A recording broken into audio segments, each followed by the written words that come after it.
Halo, selamat pagi. Nama saya Yosua Beni Setiawan. Saya adalah guru bahasa Inggris di SMPK Santa Maria II Malang.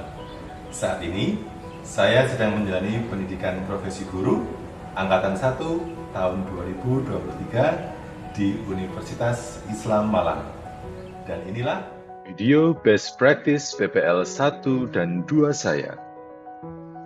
Kegiatan PPL 1 dilaksanakan pada tanggal 21 Juni tahun 2023. Sedangkan PPL 2 dilaksanakan pada tanggal 7 Juli 2023 di SMPK Santa Maria II Malang. Tujuan yang ingin dicapai dalam PPL 1 yaitu yang pertama, dengan menggunakan model pembelajaran Discovery Learning, dapat meningkatkan kemampuan siswa dalam membaca, memahami, dan memparafrase teks recount dengan memperhatikan pilihan kata, fungsi sosial, kelengkapan struktur, dan kaidah kebahasaan.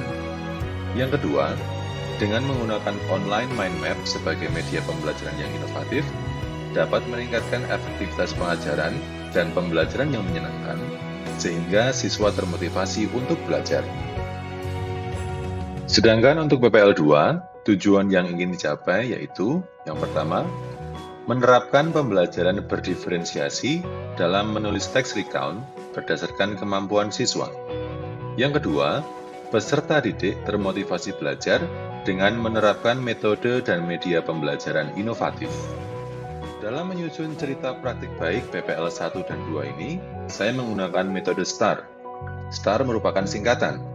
S adalah situasi, T adalah tantangan, A adalah aksi, dan R adalah refleksi hasil dan dampak dari PPL 1 maupun 2.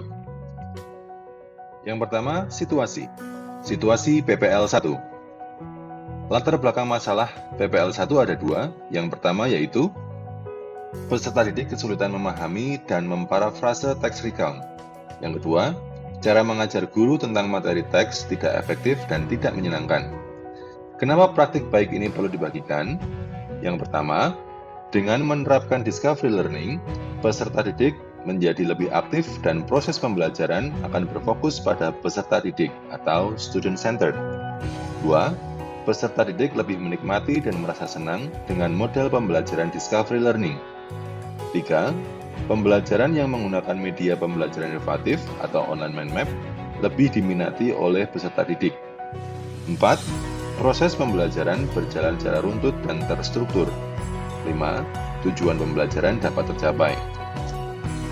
Peran dan tanggung jawab saya dalam praktek ini adalah yang pertama, berdiskusi dan mempresentasikan hasil penyusunan RPP PPL 1. Yang kedua, melakukan revisi RPP PPL 1. Yang ketiga, mengunggah perangkat pembelajaran PPL 1 di LMS. 4.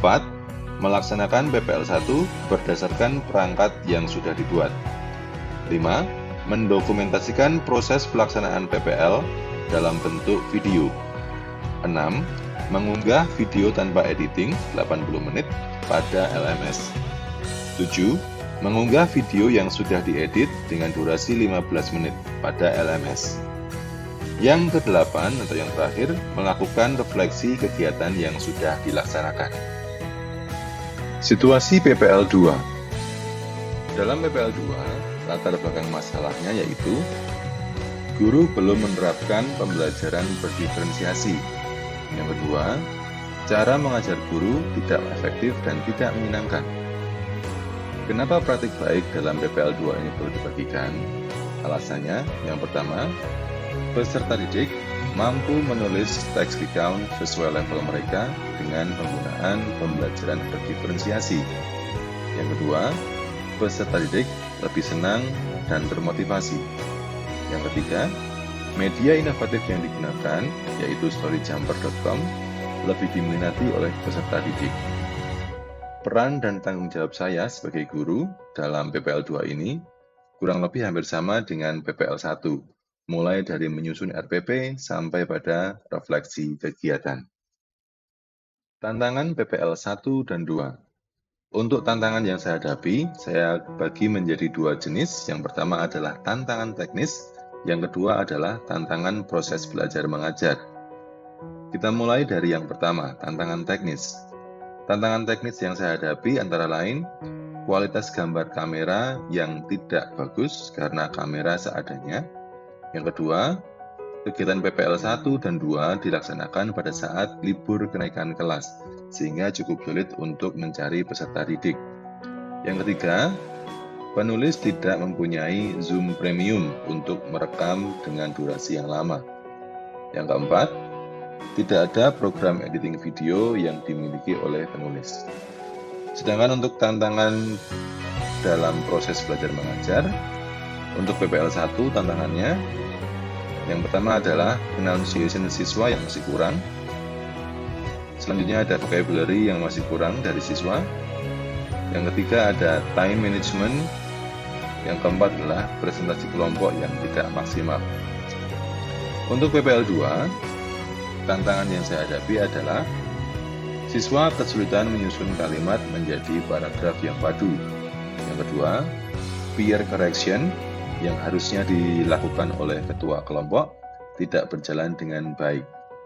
Yang ketiga, lagi-lagi time management atau pengalokasian waktu yang tidak baik sehingga siswa tidak selesai untuk mengerjakan tugas yang diberikan. Dalam tantangan ini yang terlibat untuk mendampingi dan membimbing, tentu saja yang pertama adalah dosen pembimbing, Ibu Nia, dan guru pamong, Ibu Zahro. Lalu ada rekan sejawat PPG, kepala sekolah, rekan guru di sekolah, serta jelas peserta didik yang bersedia untuk menjadi siswa selama PPL berlangsung. Poin selanjutnya adalah aksi. Berikut adalah langkah-langkah yang saya lakukan untuk menghadapi tantangan. Yang pertama, membuat surat izin untuk peserta didik yang bersedia hadir di sekolah. 2. Meminta bantuan guru lain. 3. Menyewa Zoom, Filmora, dan kamera yang berkualitas baik agar video yang dihasilkan juga baik. 4. Memberikan contoh pronunciation atau pelafalan kepada siswa. Yang kelima, memberikan kesempatan untuk menanyakan kosakata yang mereka anggap sulit di dalam teks. Keenam, memberikan umpan balik saat siswa selesai mengerjakan LKPD. Yang ketujuh, memperbaiki time management agar pembelajaran dapat berlangsung sesuai dengan waktu yang ditetapkan. Lalu, untuk strategi untuk menghadapi tantangan antara lain meminta staf TU untuk membuatkan surat izin. Yang kedua, meminta bantuan guru secara pribadi untuk membantu saat perekaman video PPL. Yang ketiga, membeli akun Zoom Premium, Filmora. Yang keempat, memberikan umpan balik kepada siswa. Yang terlibat untuk menghadapi tantangan yang saya alami adalah yang pertama kepala sekolah, kedua staf tata usaha, ketiga peserta didik, dan yang keempat adalah rekan guru yang ada di sekolah. Sumber daya yang saya pakai antara lain sejumlah uang untuk membeli Zoom Premium, akun Filmora, dan menyewa kamera dengan kualitas yang baik. Yang kedua, menggunakan laptop, Bluetooth headset, dan lain sebagainya. Yang terakhir adalah refleksi hasil dan dampak. Dampak yang diberikan pada PPL 1 dan 2 ini antara lain, siswa senang dan termotivasi untuk belajar. Kedua, guru mampu menerapkan model pembelajaran inovatif. Ketiga, siswa dapat memparafrase dan memahami isi teks recount. Yang keempat, siswa mampu menulis teks recount dengan baik. Alasan mengapa hasil dari PPL ini baik dan efektif, yang pertama adalah karena berpusat pada siswa. Yang kedua, pembelajaran yang menyenangkan. 3. Penggunaan media online yang dekat dengan dunia anak. Yang keempat, pemilihan metode pembelajaran sesuai dengan kondisi kelas. Respon orang lain ketika melihat saya melaksanakan PPL adalah mereka merespon dengan positif, baik itu rekan sejawat PPG maupun rekan sejawat guru yang ada di sekolah. Faktor-faktor keberhasilan dari PPL 1 dan 2 saya antara lain sikap positif dari para siswa yang mendukung terlaksananya PPL 1 dan 2 ini.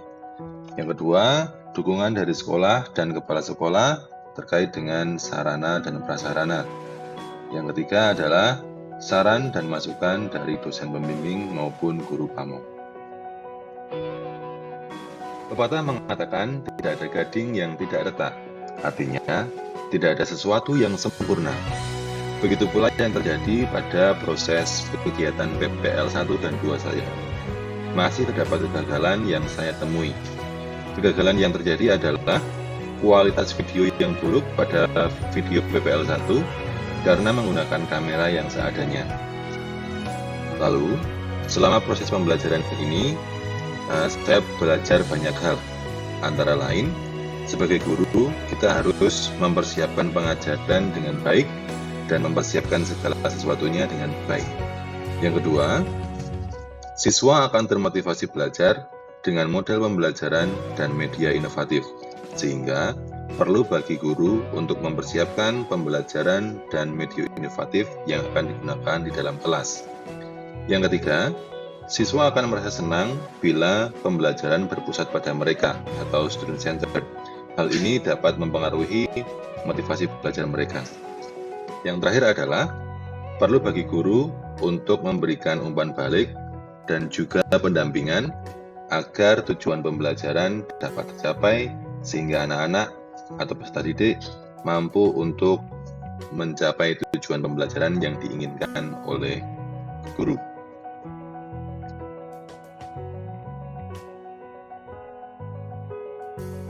Demikian cerita praktik baik dari PPL 1 dan 2 saya. Semoga berguna dan menginspirasi semua guru. Terima kasih, sampai jumpa.